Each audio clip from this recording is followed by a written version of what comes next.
If you hunt or manage a small parcel, listen to Tony Lapratt on how to make a maze out of your farm to get bucks to spend more time on your parcel. Hope you guys enjoyed this snippet from the Exodus podcast. Here we go.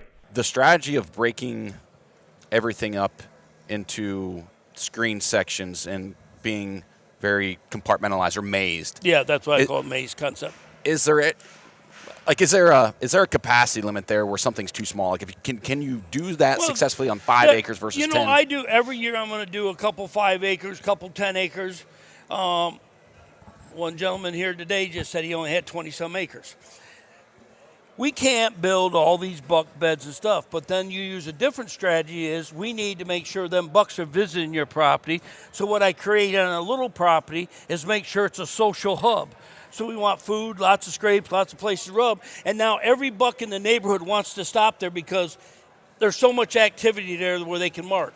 Now the guy don't control the bedding most of the time, but yet when he waits until around the 25th of October and a cold front's coming in, he's going to have bucks all over his little piece because they come there to work the scrapes and rubs and all that.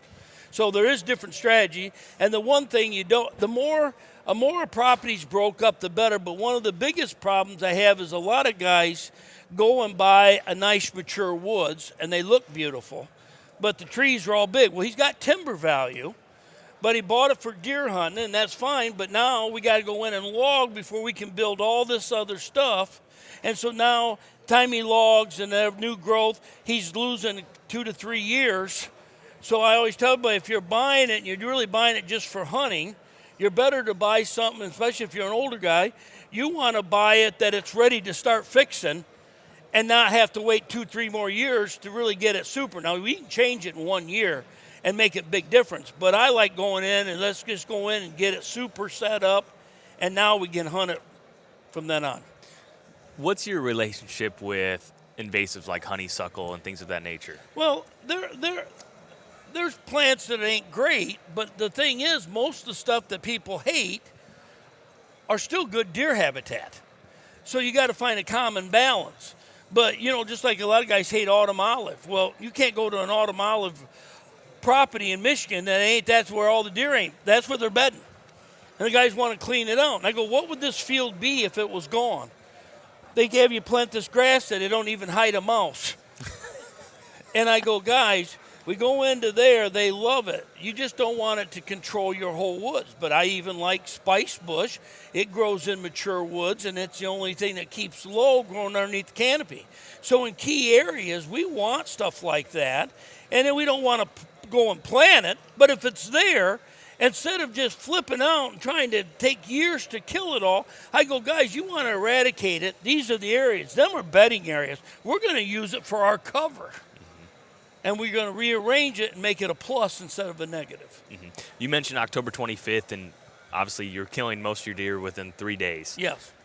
When does the Tony bell ring of it's time to get serious? Is it the 25th on? Yeah, 25th on, or it can be a week early if it's cold snap coming.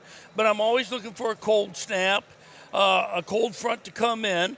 And them deer have been going to all the scrapes and everything, and they ain't smelt nobody. And my neighbors are hunting every day. And when it starts to get good, they're not hunting, because what happens is they've been hunting every day since it opened, after work, weekends, and now they've been doing that for almost a month, and then now it's getting good time, and they go to their wives or girlfriend, whatever, and go, yeah, I'm going to really hunt hard this weekend. They go, no, you're not. You've been out there for 3 weeks, and I haven't said nothing. Now it's family time. And it's amazing. They burned up all their bonus on dog days. And then when it's prime, they're not hunting as much. And I'm a guy that don't even worry about it. The season opens, I didn't pick that date.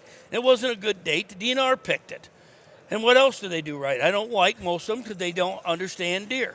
Mm-hmm. So guys, to me, I don't get nervous and I wait until the bucks want to move. If you can't kill that buck in 3 times out in the early season, you're far better off to just forget about him for a while and back off and let him go, because if you keep hunting, he's going to figure you out at night, and before you know it, you're going to have a hard time killing him. I used to hunt every single day, didn't care about birthdays, anniversaries, or nothing. And I realized I was my own worst enemy because I went every day and the deer figured me out, and they were writing articles how I'm a late season specialist. The article should say I make so many mistakes early, it takes me to the end of the season to relocate and re-kill him. Now I don't touch nothing. I leave him alone and I kill him in a couple of days. Why? Because I get him walking by my tree stand and he never knows I'm there, and I wait for a cold snap, and now I know he's going to show up during daylight hours and I'm there.